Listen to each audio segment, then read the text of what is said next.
So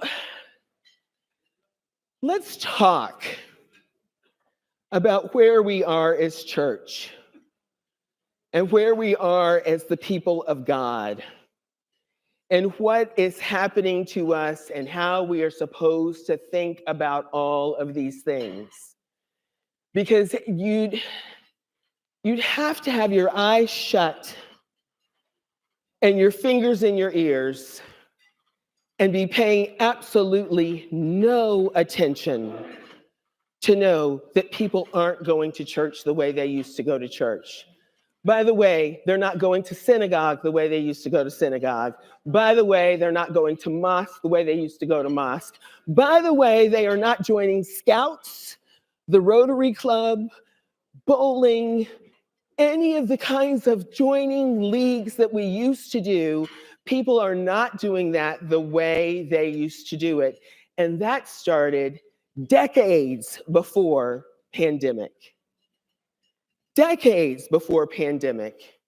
So when we sit in our parishes on Sunday and we go, when are they coming back? When are they going to get off Zoom? We're going to have to make our peace that some can't come back, number one, because people are still getting COVID. And if you've got issues at all, you cannot come back right now. And some are not coming back because during this time, they discovered something else that gives them the sense of peace. That's what I used to hear from you the most my first year and a half here, why church was so important to you. Because on Sundays, I receive communion and then I sit in my pew and I feel peace. And at least once a week, I need that sense of peace. And I hope that it will last me all week long until I get there on the next Sunday, and then I can get some more peace. But if I miss, then I'm kind of out of peace. I'm kind of stuck and on my own. People have found another place to get peace. Yoga, hiking, bagel in the Times. People have found other ways to get peace. So this sense of pressure that we're feeling, how do we get them back?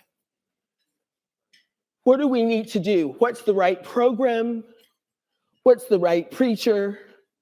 What's the way to get young families to come? How do we make that happen?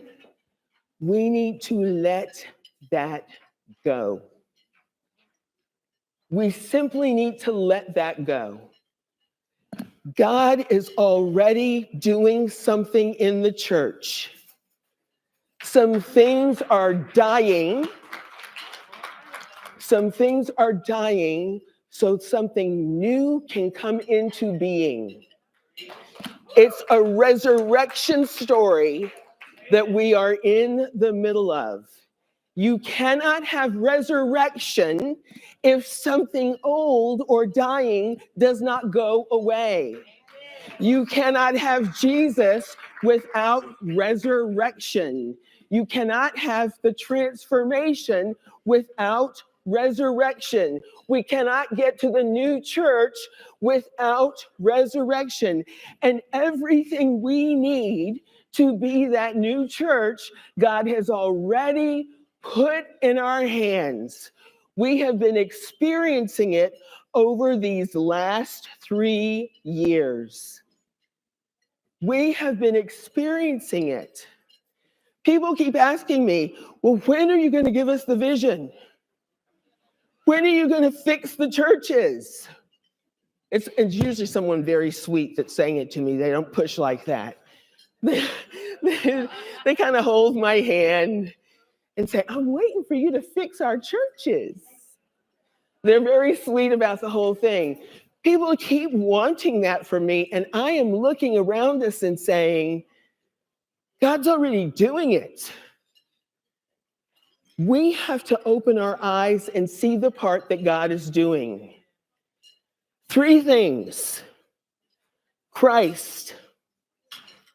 Second, collaboration. Third thing, courage. They have been happening for these last 3 years. We have been discovering Jesus in new ways. We thought the only way we could experience Jesus was at communion, where we got that sense of peace. That had to be the only way we could receive Jesus. As a matter of fact, I know there's at least one person at one church who's mad at me because I said Jesus comes in many ways. Communion is one. But you can receive or be in the presence of Jesus in many ways. Jesus is not limited to any one thing.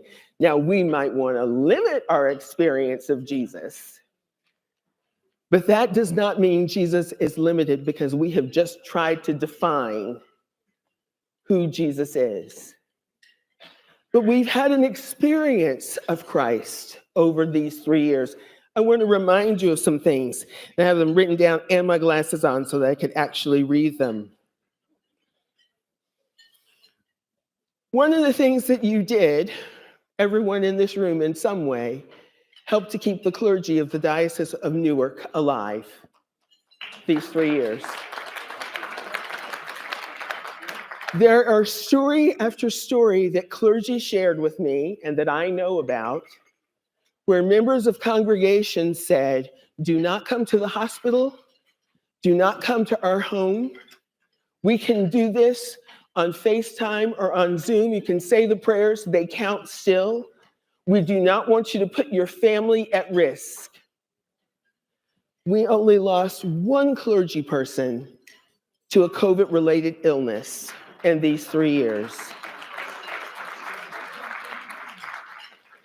And as I say it, he was 84 years old, and I'm not sure he should have been in a parish. And as his friend says to me, Father Shearer died doing what he wanted to do. You need to make your peace. So I keep trying my best to make my peace with that because I feel like I didn't protect him enough. But you protected the clergy of this diocese. That was one of my first fears when this all happened. That was a selflessness that comes from Jesus. That was a selflessness, an ability to care for them that comes from God, are being transformed at the point where we should hold on to people more tightly. You gave them freedom and encouraged them. The number of laity who stepped into new roles.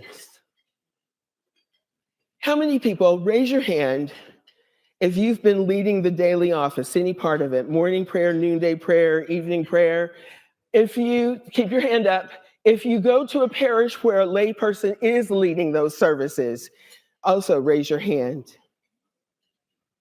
Was that happening 3 years ago? Not to this level, it wasn't. How many of you are either preaching as a lay person or have lay preachers in your congregation?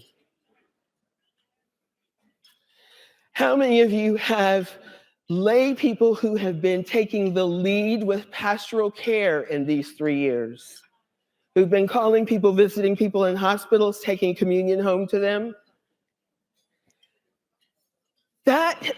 Doing those things, that is Jesus in us that makes us care to that ability.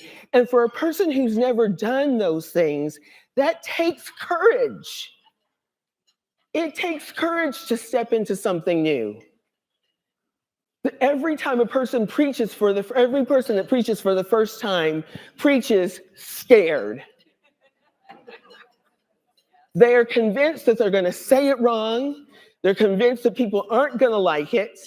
Doesn't matter if you're lay or ordained, you preach scared until you get more used to preaching.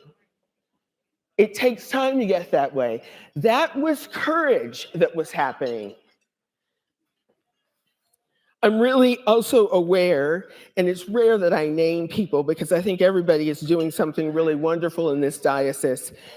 But there was a time right there at the beginning where we really didn't know what we were doing at all. Like, how many of you have screens in your churches right now? In an Episcopal church. Screens. I know people who are going to rise up from the grave and come and get us because we have springs in our churches. They said it would never happen, that hell would freeze over first, that would not ever happen, but it happened.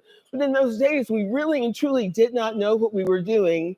And when it came to technology, Bill Allport, it wasn't that he knew everything, but he gathered a group of people to meet every week online and talk about how it was going. And Miguel Hernandez gathered the people who were dealing with food insecurity to talk about how it was going.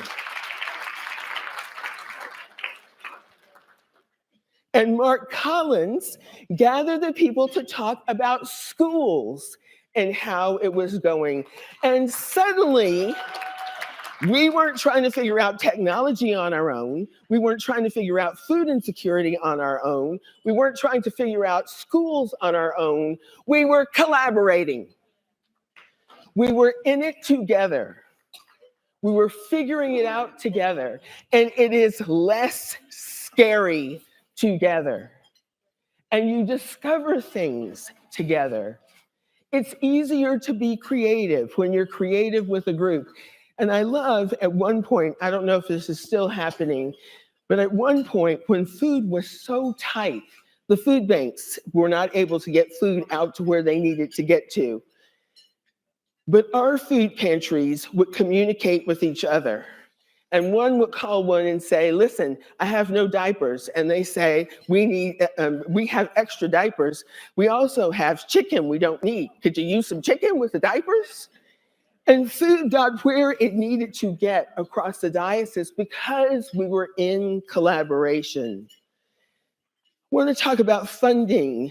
John Gard talked a little bit about it, about the trustees providing those loans to parishes to get some money into people's hands quickly.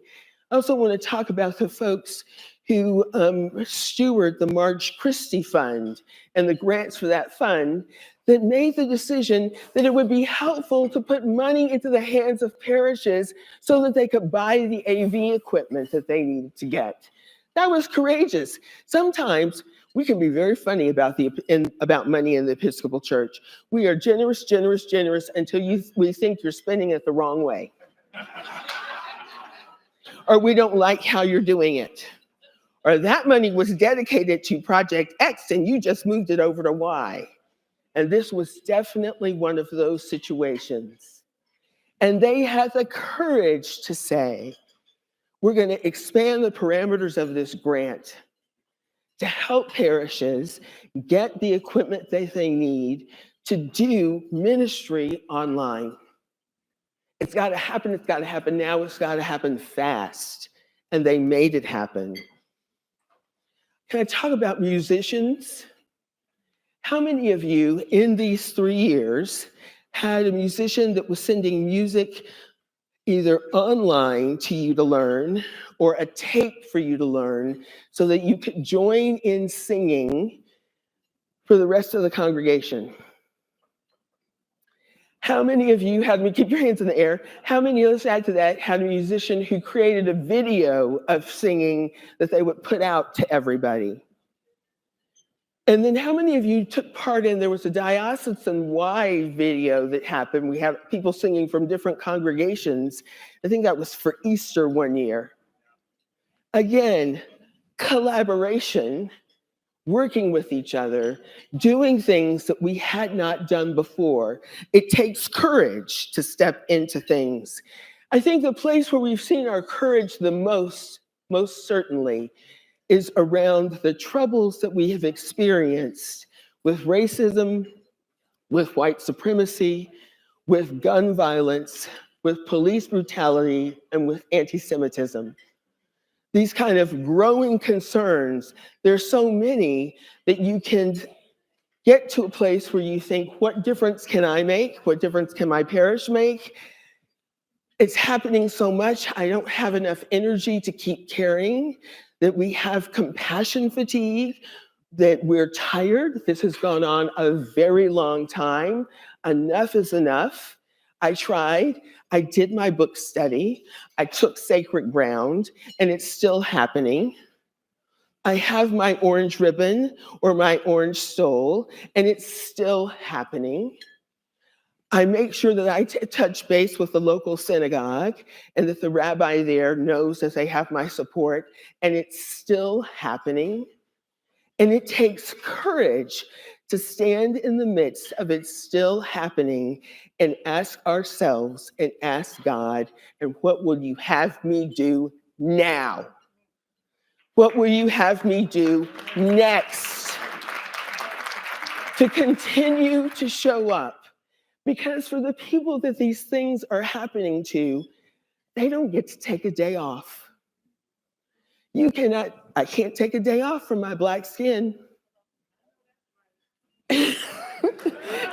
Every single day of the week, it is still right there. Our Jewish siblings can't take a day off from being Jewish. Our LGBTQ siblings, especially trans folks who seem to have been selected for a special brand of violence, and let they be Black and trans, it's as if a group has decided to hone in on them.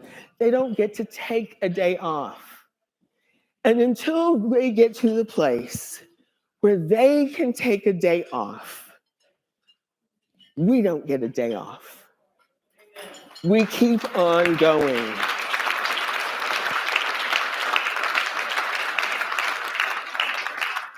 I say all this not to say how wonderful we are. There are things that are wonderful. You know, this is like the best spot. I wish you could all come and stand here with me for a little bit, because I can see you all and I love you so much. And to see your faces and to know what God is doing in you and with you and through you, it is a gift to be here standing with you.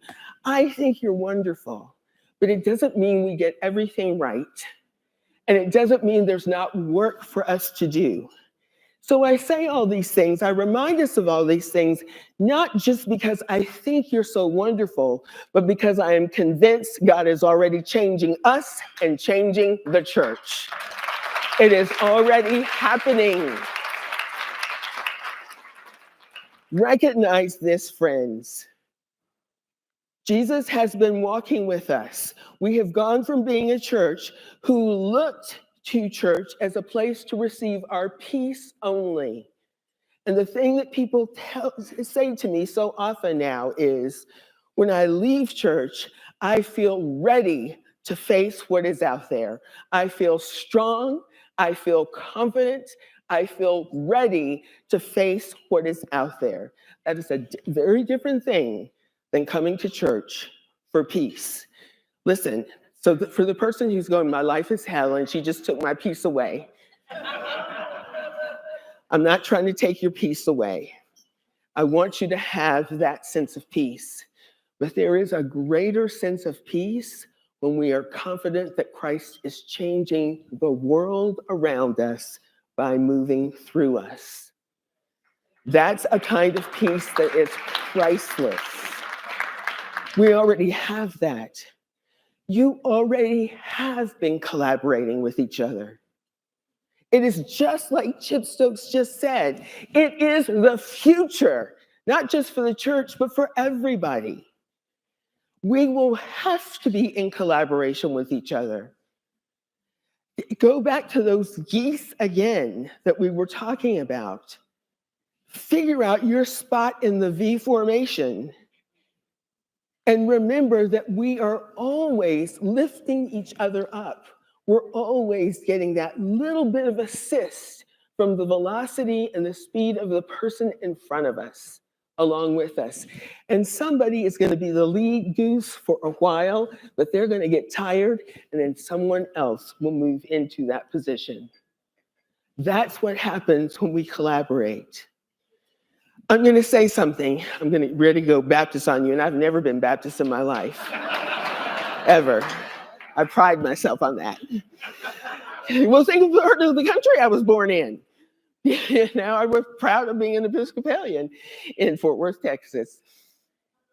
I'm going to say something. I'm going to ask you to repeat it. And then I'm going to say it again, and I'm going to ask you to repeat it. And I'm going to say it again, and then I'm going to ask you to repeat it like you really mean it with all your heart and soul. You ready? I am courageous. I am courageous. I am courageous. I am courageous. I am courageous. I am courageous. Grab a hold of that, because we are living in a world that is dangerous right now for so many groups of people, and there is no room for us to be compassionately fatigued. When that comes up, the response to my fatigue is, I am courageous. And that God is giving us what we need in order to do the work in front of us. That there cannot be this sit around in silence. There cannot be waiting for the next book study. If you haven't taken Sacred Ground, you need to. But we can't keep falling back. We must press forward. We must press forward. It's what courageous people do. They keep moving forward. I have you say, I am courageous, because when I think of you, when I describe you, I said, somebody just asked me, they're interviewing for a position here in the diocese, and they asked me, how's the Diocese of Newark? And I said, well, they're coming from the South. It's not the South, it's the Northeast. There is no social capital in going to church here. You don't go to church because you're trying to grow your business in Northern New Jersey. If you're going to church, it's because you want to be in church. And I said, these are people that recognize there's a level of anxiety and depression and fear and danger around us, and they are doing something about it. And if that draws you, maybe you belong in the Diocese of Newark. But we're not going to sit around and be polite about it, because we have work to do. So when I have you say I'm courageous, I'm not being cute. I hate it when people tell me I've done something that's cute, because I'm not a cute girl. I never have been, not in my entire life. I don't do cute. I do direct. That's what I do. I'm telling you to say I'm courageous because it's how I describe you. There is quite a lot before us. I'll talk more tomorrow about how we get there specifically. But the thing that I want you to walk away with tonight, after the 3 years that we have just been through, that you have come to know Jesus in new ways, being with each other, being in the prayer closet in your house, leading prayers, praying for somebody else, being prayed for by somebody else, sitting with scripture. You have found Jesus in new ways that you had not experienced Christ before. Christ is not leaving us right now. You have been collaborating all through these 3 years. Churches that have been in competition with each other for decades have been working together, and we're going to be doing more of that, and working with faith organizations that are around us. You have already been collaborating. And you are courageous. Does anybody have anything to say to me? Amen. That's not what I was looking for. Amen.